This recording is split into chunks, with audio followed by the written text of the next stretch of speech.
محترم بھائیو، اسلام کس کو کہتے ہیں؟ اسلام کہتے ہیں کہ اپنے آپ کو اللہ رب العالمین کے سپرد کر دینا توحید کے ذریعے سے۔ الحمدللہ رب العالمین والعاقبۃ للمتقین والصلاة والسلام علی خیر خلقہ محمد وعلی آلہ وصحبہ اجمعین، اما بعد۔ معرفت دین الاسلام بالادلہ۔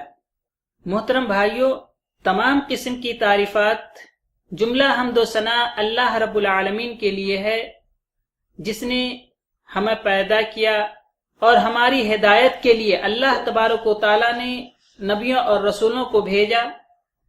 سب سے اخیر میں اللہ تبارک و تعالیٰ نے حضرت محمد صلی اللہ علیہ وسلم کو بھیجا، جس نے ہمیں سیدھے راستے کی رہنمائی فرمائی۔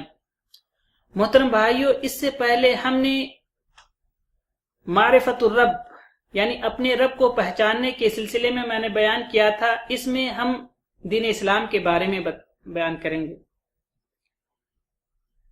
محترم بھائیو، اسلام کس کو کہتے ہیں؟ اسلام کہتے ہیں کہ اپنے آپ کو اللہ رب العالمین کے سپرد کر دینا توحید کے ذریعے سے، اور ان کی اطاعت کرنا، ان کی فرما برداری کرنا، اور شرک اور اس کے کرنے والوں سے دور رہنا، اس سے بری رہنا، اس کو اسلام کہتے ہیں۔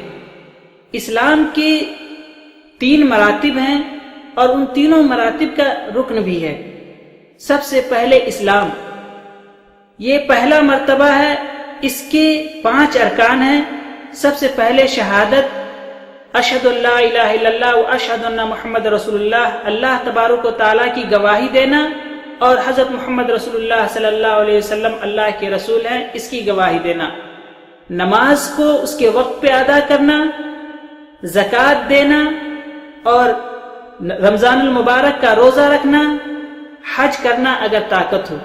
تو یہ 5 اسلام کے ارکان ہیں۔ ایسے ہی ایمان کا بھی رکن ہے۔ ایمان یہ دوسرا مرتبہ ہے اور اس کے 6 ارکان ہیں۔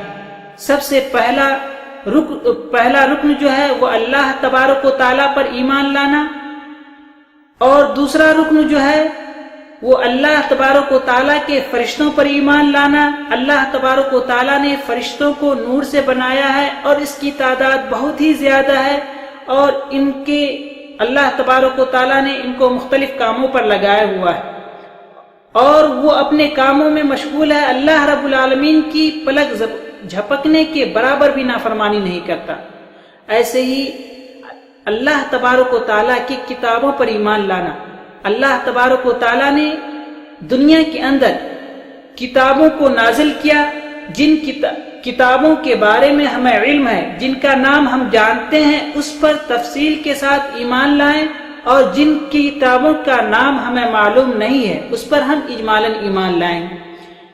ایسے ہی چوتھا رکن ایمان کا جو ہے وہ اللہ تبارک و تعالیٰ کے رسولوں پر ایمان لانا۔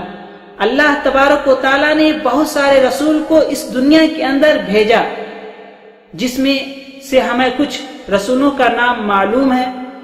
جن رسولوں کا نام معلوم ہے اس کے اوپر ہم تفصیل کے ساتھ ایمان لائیں گے، اور جن رسولوں کا نام ہمیں معلوم نہیں ہے اس پر ہم اجمالاً ایمان لائیں گے۔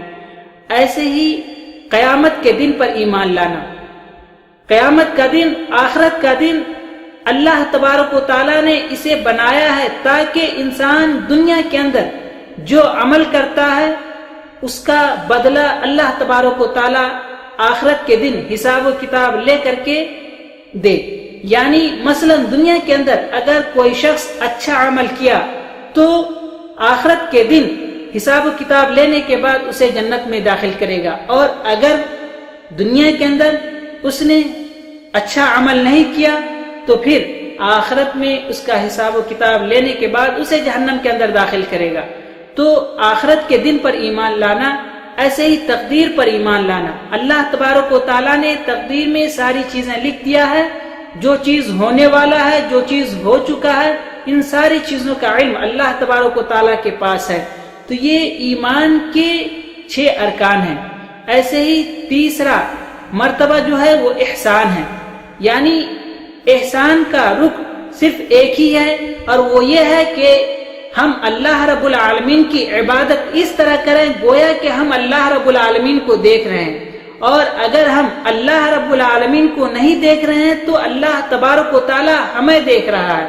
یہ احسان کا ایک ہی رکن ہے۔ آخر میں دعا ہے کہ اللہ تبارک و تعالی ہمیں دین اسلام سمجھنے کی توفیق عطا فرمائے، آمین۔ کم